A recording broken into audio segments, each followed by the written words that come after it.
ప్రకృతితో మనిషి ఏమైనా చేయగలడు, కానీ ప్రకృతిని సృష్టించాలని చూస్తే ఆ దేవుడు అస్సలు ఊరుకోడు.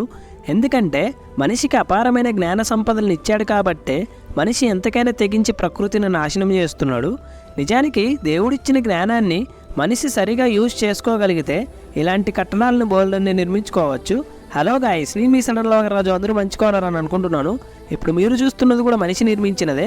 మొదటి స్థానంలో ఢిల్లీలో ఉన్న రెడ్ ఫోర్ట్ అయితే, రెండవ స్థానంలో మన బెంగళూరులో ఉన్న విధానసౌధే ఉంది.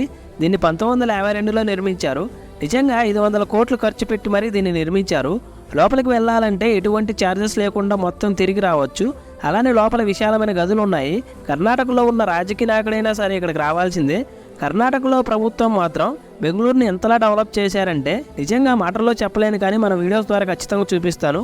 మీరు నన్ను ఇన్స్టాగ్రామ్లో కూడా ఫాలో అవ్వచ్చు. ప్లీజ్ ఫాలో అవ్వండి. మన ఛానల్ సబ్స్క్రైబ్ చేసుకొని లైక్ చేయండి, షేర్ చేయండి, కామెంట్ చేయండి.